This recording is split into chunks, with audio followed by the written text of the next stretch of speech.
আজকে বছরের দ্বিতীয় দিন। নতুন বছরে বাংলাদেশ জাতীয় মানবাধিকার সমিতির পক্ষ থেকে দেশে বিদেশে অবস্থানরত সকল বাংলাদেশি প্রবাসী সবাইকে নববর্ষের শুভেচ্ছা জানাচ্ছি। আমরা এই 2025-এ একটি নতুন বাংলাদেশ, যে বাংলাদেশ বৈষম্যহীন একটি বাংলাদেশের স্বপ্ন দেখেছি, যে বাংলাদেশে মানুষের ভোটের অধিকার প্রতিষ্ঠিত হবে, যে বাংলাদেশে গুম খুন থাকবে না, ক্রসফায়ার থাকবে না, একটি সুন্দর সাবলীল বাংলাদেশ থাকবে। কিন্তু অত্যন্ত পরিতাপের বিষয় আমরা ইতিমধ্যেই লক্ষ্য করছি, 5ই আগস্ট অর্থাৎ 36শে জুলাই বৈষম্যবিরোধী ছাত্র আন্দোলন, শহীদ আবু সাইদ মুগ্ধের রক্তের উপরে দাঁড়িয়ে যে বাংলাদেশ, সেই সময় এই ছাত্র আন্দোলনের যারা এখন জীবন্ত কিংবদন্তি আমরা বলবো, যারা বেঁচে আছেন, নেতৃত্ব দিচ্ছেন, আমরাও ছাত্র ছিলাম, প্রায় 28 থেকে 30 বছর রাজনীতি করি। এখনও বলতে গেলে পায়ে হেঁটে, রিক্সা চেপে, সিএনজি, বাস করে জীবনযাপন করছি। কিন্তু এই যে 5 মাসের ব্যবধানে বৈষম্যবিরোধী ছাত্র আন্দোলন বা নাগরিক কমিটির কিছু নেতৃবৃন্দ আমরা দেখতে পাচ্ছি যারা প্যারাডো বা পাজারোতে চলছে। তা হয়তো তাদেরকে কেউ গিফট দিতে পারে, এটি অস্বাভাবিক বা মানে কোনো ধরনের, আমি এই বিষয়ে আতঙ্কিত না। তবে যারা তাকে এই গিফট বা উপকৌঠন দিচ্ছে, তারা কোন স্বার্থে দিচ্ছে? তারা কি নতুন করে আবার যে ভূমিদস্যু হয়ে আবির্ভূত হবে, না কালোবাজারি হয়ে আবির্ভূত হবে, না নতুন করে আবার সালমান রহমানের ভূমিকায় তারা অবতীর্ণ হবে যারা এই গিফটগুলো দিচ্ছে? তা আমরা একটি কথা স্পষ্ট করেই বলতে চাই, আমাদের যাদের রক্তের উপরে দাঁড়িয়ে বাংলাদেশ, তাদেরকে যদি রাষ্ট্র কোনো কিছু দেয় সেখানে আমার কোনো আপত্তি নেই। কিন্তু কোনো ব্যক্তি যদি দেয়, সে ঘোষণা দিয়ে যদি দেয়, সে ব্যক্তির যদি আমরা জানি যে সে নির্লোভ, নির্মোহ এবং সৎ, তাতেও আমাদের আপত্তি নেই।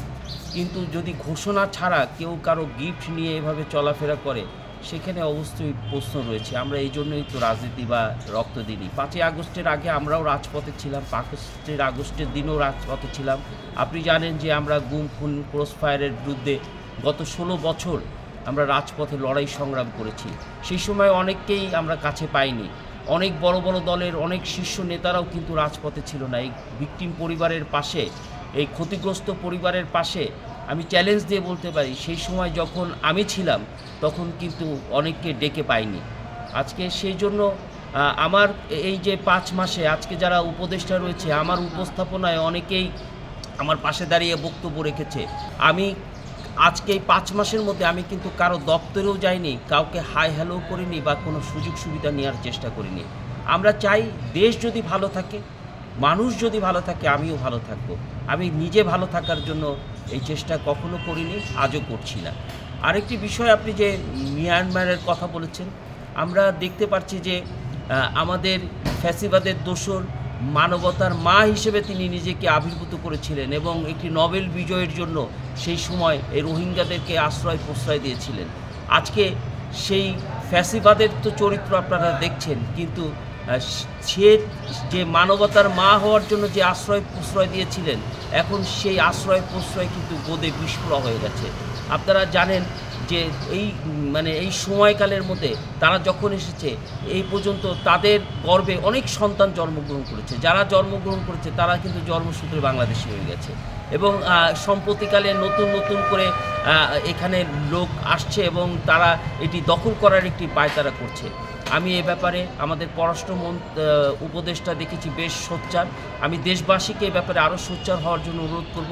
দেশের প্রত্যেকটি ইঞ্চি আমাদের রক্তের সাথে জড়িত, আমাদের ভাষার সাথে, আমাদের মুক্তিযুদ্ধের সাথে, আমাদের 90 স্বৈরাচার পতন আন্দোলনের সাথে, সর্বশেষ 24-এর গণ অভ্যুত্থানের সাথে জড়িত। এই রক্তের দামে কেনা 1 ইঞ্চি মাটিও আমরা কোনোভাবে অন্যকে দখল করতে দেব না।